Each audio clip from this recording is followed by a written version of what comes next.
Hello, everyone. This is Dr. Sri Banerjee, Dr. B.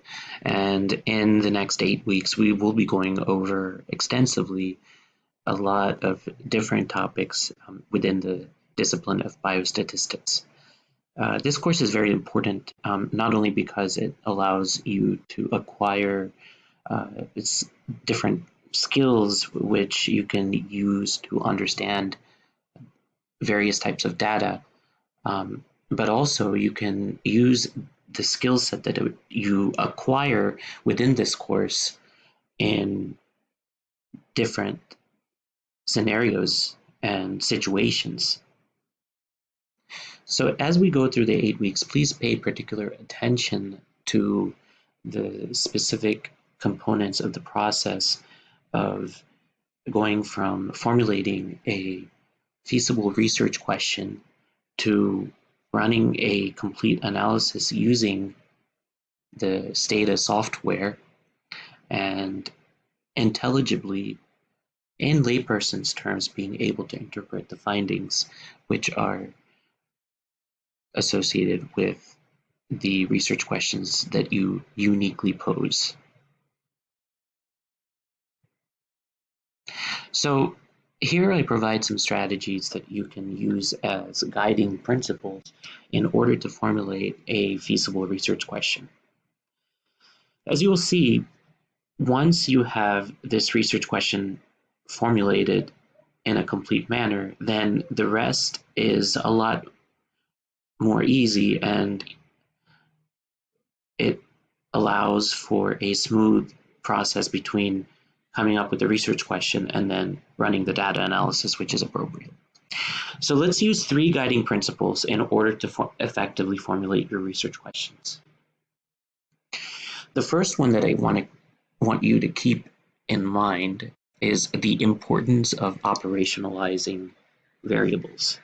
Now, this is a loaded term. Operationalizing variables can mean many different things, but in this context, what I am referring to is the need to properly define and precisely define specific variables. So let me give you an example of this. Many of you, or some of you, when you were talking about understanding stroke, wrote prevalent stroke as one of your variables. Now, the question that I posed there was, are you really referring to prevalent stroke or prevalent diabetes or a disease condition? Or are you actually referring to finding out the disease status, so the condition status of the individual? This is what you need to differentiate within your mind in order to be able to effectively formulate a research question. Number 2, the thing that is extremely important, of course, is, again, related to number 1, but being very precise with your terminology. So the first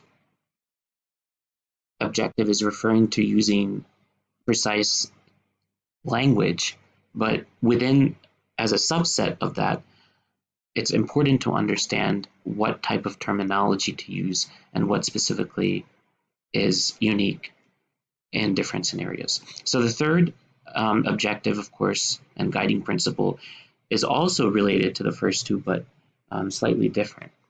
So here what I'm trying to really hone in on is the importance of understanding levels of measurement. So objective number 2 was more referring to the unit of analysis in completely technical terms. Objective number 3 is referring to the level of measurement. So let's back up here a little bit. Levels of measurement in the context of data is considered nominal, ordinal, interval, or ratio. While this classification system is important, there is a lot of controversy in certain variables and classification systems of variables. So I really don't want you to get bogged down in determining the details of this. I just want you to be able to sufficiently differentiate between continuous and categorical variables.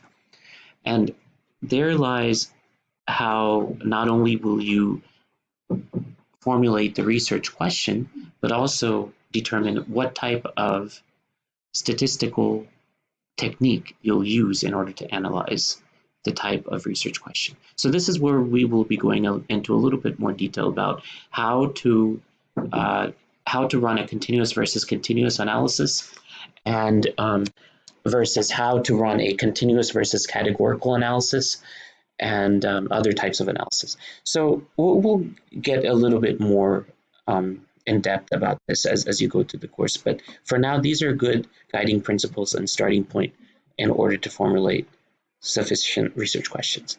Thank you for your time and thank you for listening. If you have any questions, please do not hesitate to contact me. Thank you.